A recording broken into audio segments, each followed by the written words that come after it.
England में होने वाले वनडे विश्व कप के लिए भारतीय टीम का ऐलान, विराट कोहली कप्तान और रोहित शर्मा उप कप्तान। दूसरे विकेट कीपर के तौर पर दिनेश कार्तिक को जगह मिली, ऑलराउंडर विजय शंकर, बल्लेबाज केएल राहुल टीम में शामिल। कर्ज संकट से जूझ रही जेट एयरलाइंस के पायलटों की पीएम से 20,000 नौकरी बचाने की अपील, एसबीआई से फंडिंग की मांग की। विश्व कप के लिए ऑस्ट्रेलिया की टीम में स्मिथ और वार्नर की वापसी, बॉल टेम्परिंग विवाद के बाद बैन लगा था। कर्नाटक चुनाव के ब्रांड एम्बेसडर राहुल द्रविड़ का नाम वोटिंग लिस्ट में नहीं, घर बदलने के बाद नहीं किया था आवेदन। थोक महंगाई दर पर सरकार को झटका, मार्च में महंगाई दर बढ़कर 3.18% तक पहुंची, बढ़ सकती है फूड आइटम्स और तेल की कीमतें। जम्मू कश्मीर के नौशेरा सेक्टर में पाक ने फिर किया सीज फायर उल्लंघन, भारतीय सेना ने दिया मुंहतोड़ जवाब। यूपी के मऊ में 20 बीघा में खड़ी फसल जलकर खाक, शॉर्ट सर्किट की वजह से लगी थी आग। गुरुग्राम में सीएनजी ऑटो में धमाके से पटाखा फैक्ट्री में आग लगी, 2 की मौत, 5 घायल। ग्रेटर नोएडा में यमुना एक्सप्रेसवे पर बस और ट्रक में टक्कर, 1 की मौत, 2 दर्जन से ज्यादा लोग घायल। दिल्ली में चलती कार में टिकटॉक ऐप पर वीडियो बनाते समय चली गोली, युवक की मौत, 3 दोस्त गिरफ्तार। इलाहाबाद विश्वविद्यालय में हॉस्टल में घुसकर छात्र की गोली मारकर हत्या, छात्र गुटों में वर्चस्व को लेकर हिंसा, आरोपी छात्र फरार। ओडिशा में बीजेपी के मंडल अध्यक्ष की गोली मारकर हत्या, राजनीतिक रंजिश में हत्या का शक। मेरठ में अज्ञात हमलावरों ने एक युवक की गोली मारकर हत्या की, दोस्त की शादी में दिल्ली से मेरठ गया था। यूपी के प्रयागराज में पार्किंग विवाद में डॉक्टर पर लाठी डंडों से हमला, आरोपी फरार। झारखंड में सीआरपीएफ जवानों ने 3 नक्सलियों को मार गिराया, मुठभेड़ में 1 जवान शहीद। सेना में भर्ती के नाम पर फर्जी रैकेट चलाने वाले गिरोह का भंडाफोड़, दिल्ली पुलिस ने 3 आरोपियों को किया गिरफ्तार।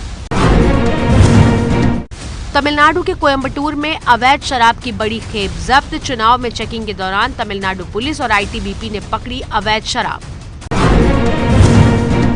मणिपुर में बिगड़ा मौसम का मिजाज, तेज आंधी और तूफान की वजह से 3 महिलाओं की मौत, गांव में तूफान से 20 मकान गिरे।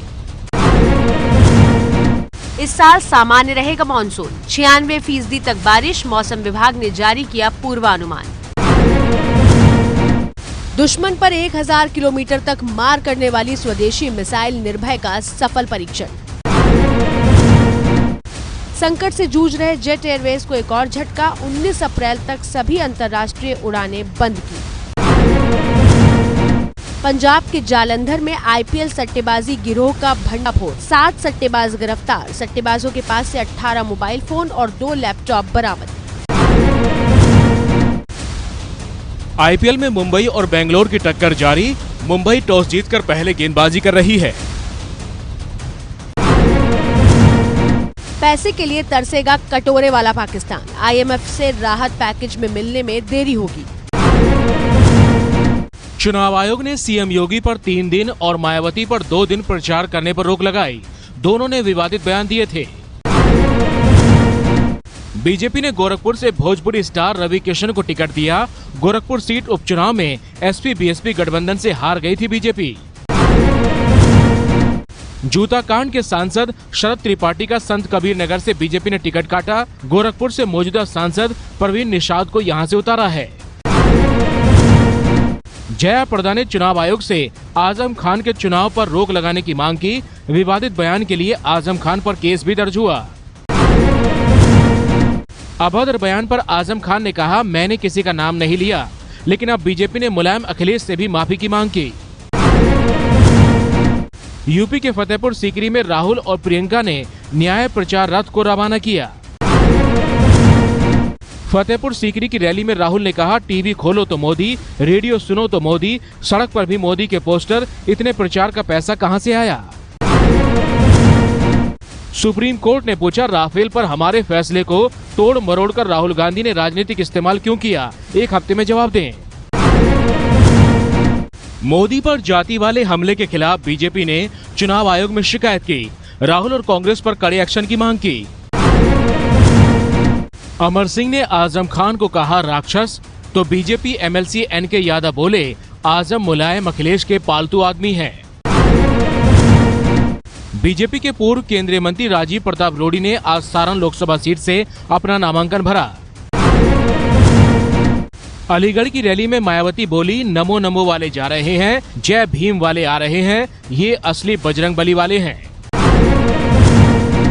राहुल के खिलाफ अमेठी में स्मृति ईरानी का प्रचार जारी। प्रचार के दौरान आज सड़क किनारे रुककर गन्ने का जूस पिया, लोगों से बातचीत की।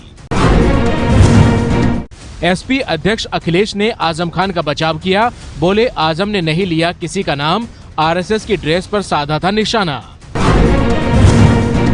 प्रियंका गांधी बोली बीजेपी के नेता राष्ट्रवादी हैं तो शहीदों का सम्मान करें, वो शहीद जो हिंदू हैं, मुसलमान हैं और आपके विपक्ष के नेता के पिता हैं। मोदी पर फारूक अब्दुल्ला बोले अगर हम हिंदुस्तान को तोड़ना चाहते तो हिंदुस्तान होता ही नहीं। तेलंगाना में बीजेपी उम्मीदवार अरविंद धर्मपुरी ने चुनाव आयोग से कहा चुनाव के बाद ईवीएम और वीवीपैट के साथ मुझे भी कमरे में बंद कर दें। मुंबई में उर्मिला ने बीजेपी समर्थकों पर अश्लील हरकत का आरोप लगाया। पुलिस बोली कांग्रेस कार्यकर्ताओं ने रेल यात्रियों से मारपीट की। आजम खान का एक और बयान वायरल, कहा जिलाधिकारी से मायावती की जूती साफ करवाएंगे। बयान पर चुनाव आयोग को डीएम ने रिपोर्ट भेजी। आम आदमी पार्टी से गठबंधन पर बोले राहुल गांधी, कहा दिल्ली में 4 सीट देने को तैयार, लेकिन केजरीवाल ने फिर लिया यू टर्न। केजरीवाल बोले राहुल की गठबंधन में कोई इच्छा नहीं दिखती, बस दिखावा है। दिल्ली के बाहर राज्यों में बीजेपी के खिलाफ हमारे साथ क्यों नहीं आते। प्रियंका गांधी के पति रॉबर्ट वाड्रा बोले अभी राजनीति में आने का इरादा नहीं, जब लोग चाहेंगे तो पूरी ताकत के साथ आऊंगा। कांग्रेस के शकील अहमद बागी हुए, पार्टी के पदों से इस्तीफा देकर बिहार की मधुबनी सीट से निर्दलीय चुनाव लड़ने का ऐलान किया। महबूबा मुफ्ती बोली पहले चरण में बीजेपी हार देखकर अब एक बार फिर दूसरी एयर स्ट्राइक करने का माहौल बना रही है।